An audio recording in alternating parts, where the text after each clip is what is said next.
All right, class. Welcome to week number 12. That is right, week number 12 of your 9410 class, which is your seminar and cultural heritage class. As always, I'm your professor, Dr. J.S.K. Austin. And this week, what we're going to be doing is I'm going to be doing a whole lot of soapboxing. So be prepared and ready for that.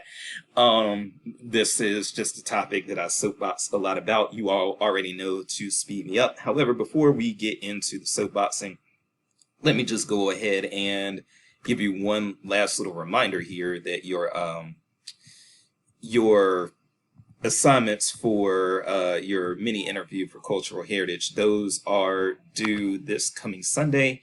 I've only got 12 so far, it looks like, so I'm going to need you all to go ahead and get those in before the due date, please. I'm not sure that I'm going to be extending the due date unless you have something like an illness or something very serious, because that wouldn't be fair to those who have already done the work and got it in time. So please, let's get 100% of y'all on it by April the 17th, which again, this is coming Sunday. And what I'm going to do is next week, I am going to encourage you all to just look at the post that your classmates have put up, because again, this is done as vocational guidance. The next thing that I am going to do is I am going to just talk a little bit about our topic this week, which is the Confederate commemoration. Well, first of all, I did want to just put out there that this, in the original version of this course, the spring 2020 version of this course, this was actually a 2-week module, and based on some information and replies that I got back in my student evaluations, my teaching evaluations for the Confederate unit, I decided to consolidate it all into one week, and that did also allow me to add the Women in Cultural Heritage unit, which was a good unit to add anyway, so I'm glad I made that change. But having said that, the reason why, because you all, when you see the syllabus, there's a lot of reading there. Now, a lot of these readings are actually fairly short, so I don't want you all to think that you're going to be reading just pages and pages of stuff. Some of these readings are really short. The Cost of the Confederacy, that's a pretty long reading, but some of these are actually like newspaper readings or otherwise short readings, like the Hurley Hot thing is a pretty short reading.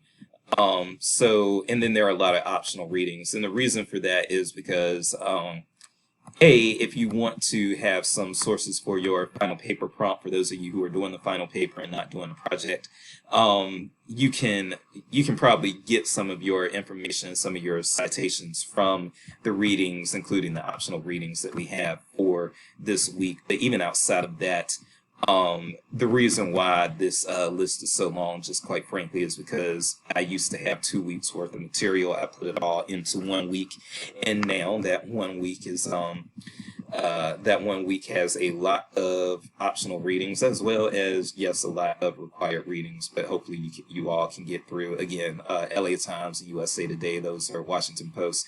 Those are probably some things that you all can get through very quickly without having to exhaust yourself with a lot of readings. So having said that, the reason, and this is explained a little bit in the prompt, but I'm going to go ahead and elaborate a little further.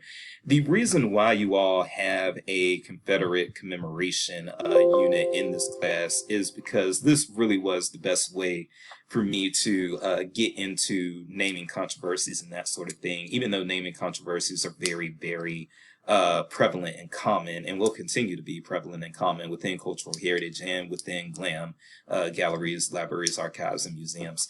And the reason for that is because, yes, a lot of times we do like to use our libraries to commemorate people that we believe were important figures of the past. But a lot of times later, after that commemoration has happened, after that naming has taken place, you do end up with naming controversies for a lot of libraries. We have found out that, including my office is in Miller Nichols Library in Kansas City, Missouri, and the Nichols family, some of you who are familiar with Kansas City are probably already aware of this, but the Nichols family was very responsible for the just blatant redlining that was done here in the city of Kansas City. Historically, Troost Avenue has been a dividing line for this city, where east of Troost you would have a mostly black population, and west of Troost you would have a mostly white population. And the Nichols family had some involvement in that redlining. I don't know to what degree Miller Nichols himself was involved in that. I believe that a lot of that is attributed to the father of Miller Nichols, whose name at this point escapes me. But having said that, Miller Nichols was still part of the Nichols family that was involved in that. And one other thing that I would say related to that is this also led into like some street naming controversies here in Kansas City, and you have those street naming controversies all over the United States as well, where streets are named after certain figures, good or bad, but that causes, that just causes a lot of contention and, some just very not so nice things to occur. One thing that happened about 2 years ago, again, here in Kansas City, is that there was a push to name the Paseo, which is the avenue that runs through the eastern part of Kansas City. The Paseo was to be renamed Dr. Martin Luther King Jr. Boulevard, and there was actually community outcry against that. Not because there's anything wrong with Martin Luther King Jr. Certainly he is viewed as a positive historical figure. However, the naming controversy kind of arose with, it was actually a strange bedfellow kind of situation that arose out of that, where you had white people in the city who were against that because the Paseo area is starting to get gentrified now. And people were concerned that in a lot of cities, when you go to Martin Luther King Jr. Street or Drive or Road or Boulevard, those are places with low property values. Those are places in historically black parts of town usually, and the property values a lot of times are down. So those who were kind of in the Paseo area, the white people that were in the Paseo area and who were involved in kind of gentrifying that area, they were worried about their property values declining due to the renaming and the quote-unquote ghettoifying of the area as a result of that. But then you also had black people who opposed the name change because the black people in the Paseo area, they weren't necessarily consulted on whether or not they even wanted the name change. The name change came from City Hall and Emanuel Cleaver, one of the legislators, federal legislators who's from Missouri. He was involved in that as well. But the actual citizens who lived in that area weren't really consulted. And so there were some hard feelings about that. And then also there is some local history regarding the Paseo. The Paseo even has its own Wikipedia entry that I've checked out. And, there are Martin Luther King Jr. Boulevards all over the country. There's even one in Warren County, North Carolina, where I grew up, out in the boonies. They still have a Martin Luther King Jr. Drive way out in the sticks. But I say that to say that, there's something unique about the Paseo, right? So I do feel that I can certainly understand the viewpoint of native Kansas Cityans who saw that name change and were thinking, we're losing a part of our local history if we change the name of the Paseo. And the name of the Paseo was changed very briefly, and then it was changed back. So I believe Martin Luther King Jr. Boulevard was created in some other area of town, but the Paseo will retain its name. So, you take that for what it is. I'm not a native of Kansas City, so I try not to get too emotionally attached to that particular issue. But I definitely can see how the people who are natives of this city would be very, very upset, especially if, this name change is happening in a place that they grew up in or that they have some sort of feeling or ties to. So I say all that to say that this cultural heritage phenomenon of using roads and buildings and other things to commemorate people, it's good. I think it's good to, I personally think it's a good thing. There are people that just say straight up, don't ever name a street or a school or a building after a person. And I'm not in that camp by any means. I think there are a lot of people who deserve to be commemorated and the way to commemorate them. Sometimes it's just to name a street after them or name a school after them. And we certainly, back in my hometown, we do have some elementary schools in particular in my county and in neighboring counties that are named after local figures who otherwise probably would not have gotten any real type of recognition.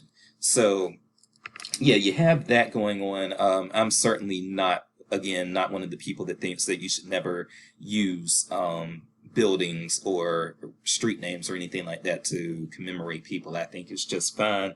But I do think you have to do your homework, and I think that you have to be willing to rename things, you know, if we find out that the person that things are named after are troublesome people in regards to history. And so that's what you'll see in some of those optional readings this week, is that there are, no, quite frankly, I think a lot of people already knew that Robert E. Lee and Jefferson Davis and these heroes of the Confederacy were still people of troubling background, to say the least.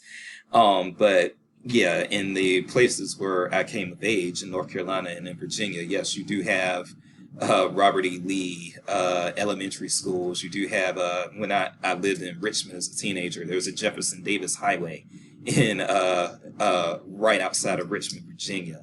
And, you know, those sorts of things that, you know, unfortunately, I have to say that because I grew up around it, I'm actually rather desensitized to it. But I've met people who weren't from the South, students and other people who came from other regions, and they were just appalled and flabbergasted and shocked that, oh, y'all are naming streets after Confederate people. Y'all are naming schools that educate black children after Confederate people. And I'm just like, yeah, it's always been that way. Not always, but it's certainly been that way throughout my entire lifetime. And I'm almost 40, so that's a long time.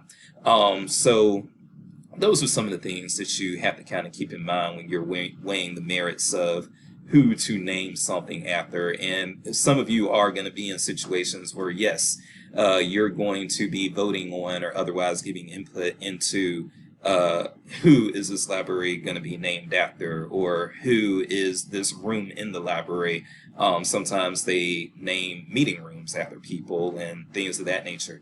And some of y'all are going to be involved in those discussions, or some of you are going to work at libraries where like if you work at Miller Nichols, people I've been asked about, and I've had coworkers who were asked about, okay, why is this building named after this segregationist family and things of that nature. So, you know, it's important to get these ideas out now. I will say, hopefully not too optimistically, I hope I'm not being too optimistic when I say this, but I do believe that the days of naming buildings, new buildings after Confederate heroes are over. I hope that is particularly the case, but again, we never know with this society. I mean, I know I personally always believe that someone like, and sorry if you are a pro-Trump person, but I've always believed that a person like Trump could rise to power and assume the presidency. And I had people, though, who were absolutely shocked when that happened in 2016. I wasn't, you know, I apologize to anyone who does revere Trump or like Trump, but I do find Trump to be a white nationalist and a sexist and some other things that I'm not personally too fond of. And the thing about that is that, you know, I've lived in places where blatantly racist people like Jesse Helms and Strom Thurmond, even during my lifetime, were continually voted into office and put in power. So to me, Trump was not a surprise, but I had, especially, just to be honest, I had a lot of white people back in 2016 that I knew. And back then I was on Facebook and they were saying on Facebook, I can't believe this is happening, or, you know, something like that. I'm like, well, I grew up in a state where we kept re-electing Jesse Helms even into the 90s. So yeah, nothing about that surprised me whatsoever. So a few other things that I do want to say very quickly before I shut this video off, is that when it comes to Confederate commemoration, another thing that I think that cultural heritage should just be about is it should be about respect. You can have monuments and statues and that sort of thing that, sort of, I don't even want to use the word commemorate, but things that sort of acknowledge that the Confederacy existed.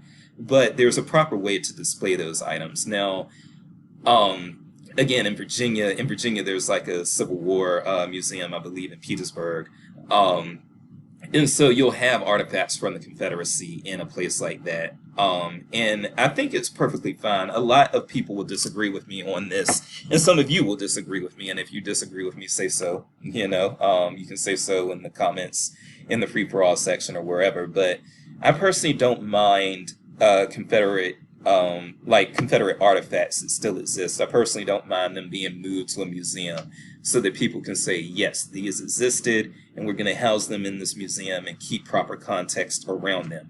But I am not in favor of just having Confederate monuments in the public square. To me, that is an absolute no-no. I was not in favor of the Confederate flag being flown on the State House in South Carolina. And in fact, I was living in South Carolina working on my PhD when the Dillon Roof Massacre happened, and when the state flag came down. I mean, not the state flag, the Confederate flag came down from the State House. And I thought those were good moves. So, I don't believe that's, I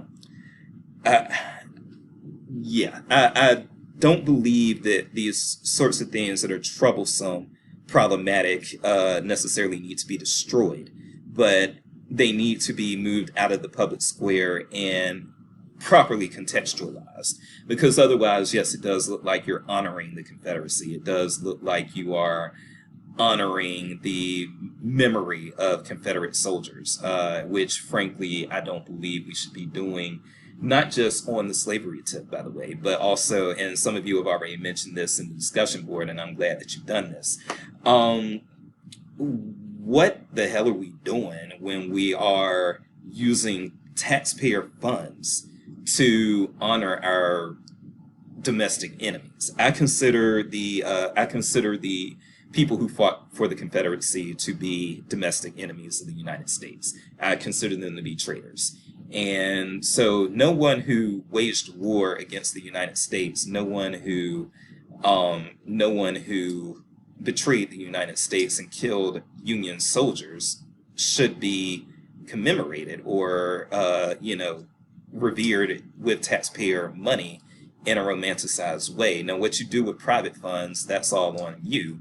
But again, as you'll see from these readings, we put the very first reading I have here, the cost of the Confederacy.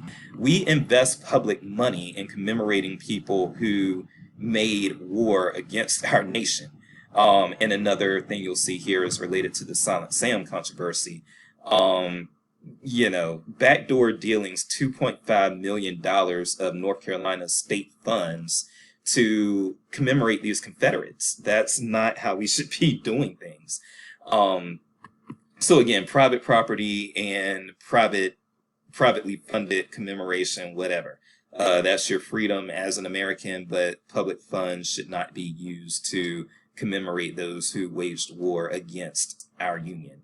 And another thing that I would like to say there is a common apologetic line that you'll hear from pro-Confederate commemoration people that is actually not true. So there are people who are in favor of Confederate commemoration who say that, no, you can't look at them as traitors because there was never a discussion about whether or not people could leave the Union. Or states could leave the Union. There was never any discussion around, or prior to South Carolina seceding around whether or not it is okay to secede from the Union. And that is actually not true at all.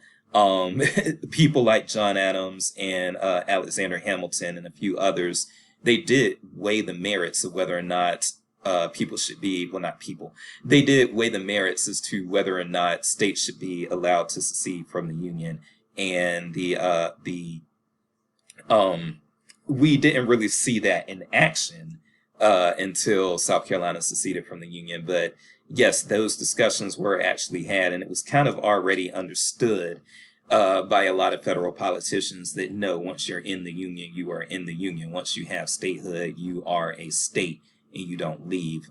So yeah, don't let the Confederate apologetics fool you or trick you into believing a false version of history. So a few other things that I will say, and then I'll draw this to a close.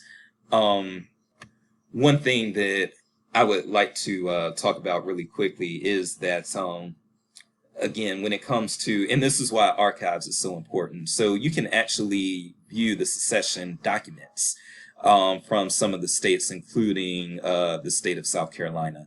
And there are a few states, this isn't true of all of the states that went to the Confederacy, but certainly was the case with South Carolina, the first state to withdraw from the Union. And it's also true of a number of other states that when they talk about, oh, we were withdrawing due to states' rights, we weren't withdrawing due to slavery, or we were withdrawing due to the economy and not due to slavery. This is why archives is so important. Read the secession document of South Carolina in particular, but also Mississippi, and I think a few of the others as well.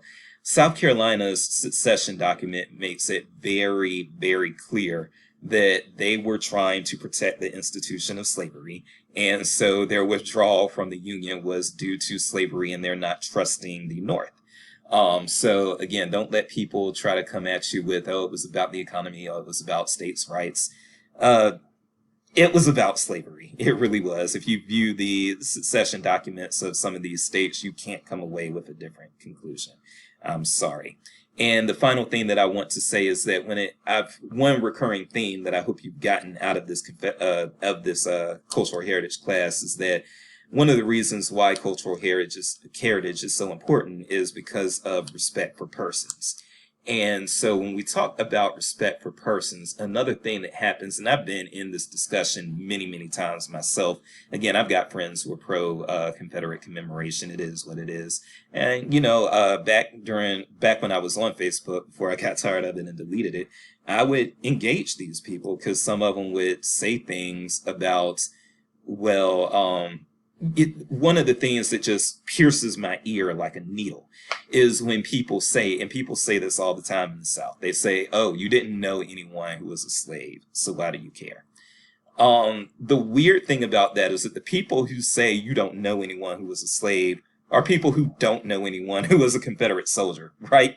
So that's something that when we talk about humanity and respect for persons, I find it disrespectful when people say to me, oh, you didn't know anyone who was a slave, so why does it matter? Because I feel that Confederate commemoration does disrespect my ancestors who were slaves. And so the question that you ultimately come to with that line of reasoning is, why does it matter? Why are you passionate about your white ancestors who fought for the Confederacy? Why are you so passionate about them being commemorated when they were traitors, but you want to turn around and act like, oh, because I didn't know my ancestors who were slaves, they don't matter? Well, I would flip that right back on you. Your treacherous ancestors who fought against our nation, they don't matter either.